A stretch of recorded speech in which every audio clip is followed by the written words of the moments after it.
સપ્રેમ સાહેબ બંદેગી સાહેબ સદગુરુ કબીર સાહેબની એક વાણીમાં એવી સુંદર વાત કરવામાં આવી છે। जिन आपको खोजा नहीं, दिल दाग को खोया नहीं, मन मैल को धोया नहीं, कपड़े रंगे से क्या हुआ। एक महात्माए एक पदमा आज बात में वाणी में एवं गाया है कि मंदड़ा रंगाणा विना भक्ति नहीं भावे, भीतर भींजाणा विना समाधि नहीं लागे। अंदर भीतरनी बात करवामां आवी। भीतरमां तो शुं मन छे, ए मन वड़ी वड़ीने दरेक महापुरुषोए ए मननी उपर आवीने एमणे अवलोकन करी अने आपणने भलामण करी छे। तो आपको खोजा नहीं, हवे आप कोण?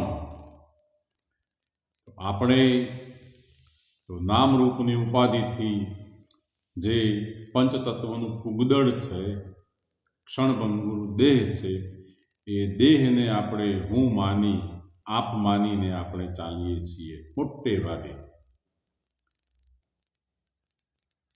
तो वास्तवमां आप कोण? हूँ ज्यां निवास करूँ छूँ त्यां मारी आसपास प्रणामी संप्रदायनो खूब मोटो समुदाय है।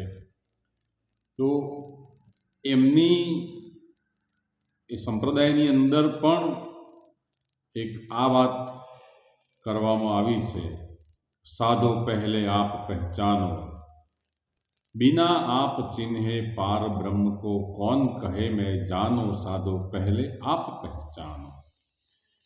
हवे आपनी बात आवी छे त्यारे पहला नक्की करवू पड़े कि सरवाड़ा बादबाकी भागाकार आ बधुं करता करता शेषमां शुं रहे छे। तो सदगुरु कबीर साहेबे कीधुं कि 5 तत्व की ईश तन गुदरी में सुमति को टोप धरायो, आ हदगर छोड़ी बेहदगर आसन, अब गगन मंडल मठ छायो, अब हम आनंद को घर पायो।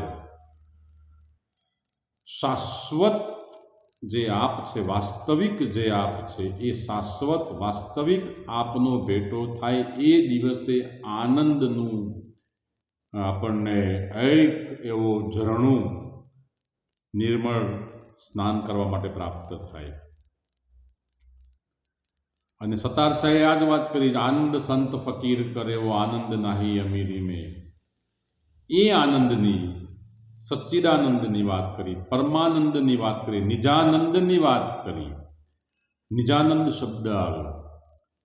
निजानंद शब्द सांभळ्या पछी आम क्यांक शोधवा जईए निजानंद निजानंद, तो निजानंद बहार क्यांय मळे एम नथी। बहार दृष्टि जशे तो कोई ने कोई विषय पर जशे, कोई ने कोई साधन पर जशे, कोई ने कोई चीज पर जशे, अने ए साधन चीज विषय ए विषयानंद छे, निजानंद नथी। निजानंद एटले निज, निज एटले पोते आप। आप कहो, निज कहो, स्व कहो, ये निजानंद निजने जाण्या पछीनो, निजने पीछाण्या पछीनी जे हेली जे खुशी ए निजानंद छे। अने एमां निज नामनी पण वात आवे छे। निज नाम, हवे आनो शब्दनो खुलासो, शब्दनो एक विवेक करवो पड़े। निज एटले पोते। अहीं रवि साहेब पण एक सरस एमनी एक खीम साहेब ने रवि साहेब की गोष्ठी में एक साखी में रवि साहेबे पण कीधुं कि निजानंद को अनुभव, तारो पोतानो तने अनुभव, निजानंद को अनुभव और नाम रूप को नाश, ब्रह्म मगन होय बोली आणस्त्या रविदास। निजानंद को अनुभव, नाम रूप को नाश, पछी त्यां नाम रूपनी उपाधि रहती नथी। नाम रूप एटले पहेला पोतानुं काल्पनिक नाम छे, शंकरभाई, मगनभाई, मोहनभाई, अब्दुलभाई, सतारभाई, फलाणाभाई, ढीकणाभाई, फलाणाबेन, ढीकणाबेन। आ नाम काल्पनिक नाम અને જગતના 12 જેટલા 52 અક્ષરમાં કક્કો બાળાક્ષરીમાં સ્વર વ્યંજનમાં જે બોલવામાં આવે છે એ બધા જ નામ કાલ્પનિક. જે અવાચ્ય અક્ષરાતીત જેને કહેવાય છે કે અક્ષર સંભવે નહીં, લખવા જાવ તો લખાય નહીં, અલખ, એ નામ એ પોતાનું નિજ નામ છે. ત્યાં આગળ સુરતી ઠરે પછી મોજ આવે. એટલે 5 તત્વ કી ઈશતન ગુદરી સુમતિ કો ટોપ ધરાયો, હદગર છોડી બેહદગર આસન ગગનમંડળ મઠ છાયો. આ 5 તત્વોની પુગદળની અંદર છઠ્ઠો સિર્જનહાર પ્રગટ. 5 તત્વમાં ગુરુ મળ્યા, મને છઠ્ઠા સિર્જનહાર સતગુરુ મળ્યા. આ છઠ્ઠાની વાત છે. એ છઠ્ઠા પદ ઉપર જઈ અને નામરૂપ ગુણથી પર જઈ અને જ્યારે પોતાના પદ પર જઈને ઠરીઠામ થાય ત્યાં નિજાનંદની પ્રાપ્તિ થાય, ત્યાં આપની પહેચાન થાય. અને આ પુગદળ તો જુઓ આપણે, સંપ્રદાયો તો કોઈ સંપ્રદાય આજે થયો, કોઈ ગઈકાલે થયો, કોઈ પરમ દિવસનો છે, કોઈ એના પહેલનો છે. સંપ્રદાયો એટલે મૂળ મહાધર્મ, મૂળ નિજધર્મમાંથી સંપાદન કરીને જે વિશ્લેષણ થયું ત્યાં સંપ્રદાયો થયા.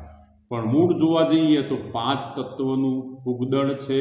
એ અમેરિકન હોય, આફ્રિકન હોય, જાપાનીઝ હોય, સ્પેનનો હોય, ઇટાલિયન હોય, રશિયન હોય કે ઇન્ડિયન હોય, બધાના શરીર 5 તત્વનું પુગદળ કોમન છે.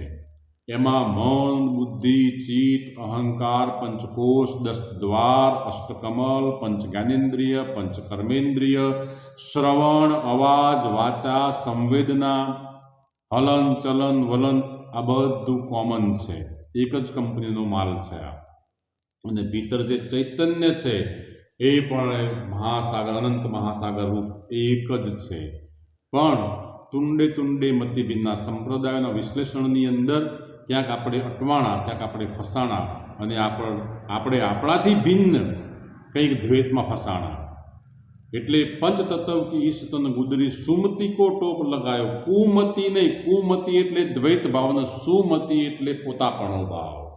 સબગટ મેરા સાઈયા, એ પોતાનો ભાવ. એટલે એ ભાવ જ્યારે આવે પછી સંપ્રદાયવાદ ન રહે, પછી પંથવાદ ન રહે, પછી ધર્મવાદ ન રહે, પછી ગુરુવાદ ન રહે, પછી જાતિવાદ ન રહે, પ્રાંતવાદ ન રહે, અને એક સબગટ મેરા સાઈયા, ગટ ગટ મેં મેરો સાહેબ, ગટ ગટ મેં મેરો રામ. હવે આ ભૂમિકા પર જ્યારે કરમણ સાહેબના શિષ્ય લખીરામ સાહેબને જ્યારે આ વાત સમજાઈ ત્યારે એ બોલ્યા કે વર્તાણી છે આનંદ લીલા લહેરું મારી બાયુ, મને ભીતર સતગુરુ મળ્યા. આમ બહાર ક્યાંય વાત નથી કરી, ભીતરમાં સતગુરુ મળ્યા. અને પછી અનુભવમાં રણકાર કર્યો, કોટિક બાણ ઉગ્યા ઘટ ભીતર ને સગડી ભૂમકા ભાડી. આ બહારની ભૂમકા નહીં, ભીતરની ભૂમકા.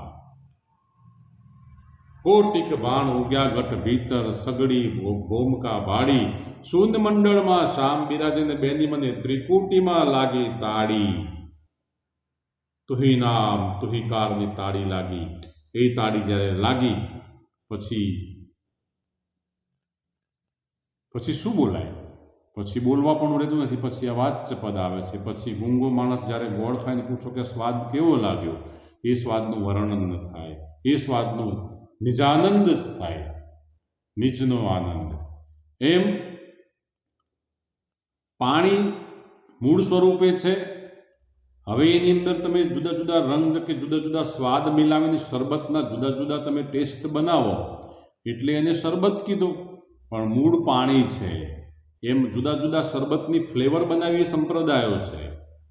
ઘઉં એક જ છે, પણ એ ઘઉંમાંથી કોઈ રોટલી બનાવે, કોઈ પૂરી બનાવે, કોઈ જેની વિશેષતા હોય એ પ્રમાણે અલગ અલગ વાનગી અલગ અલગ બનાવે.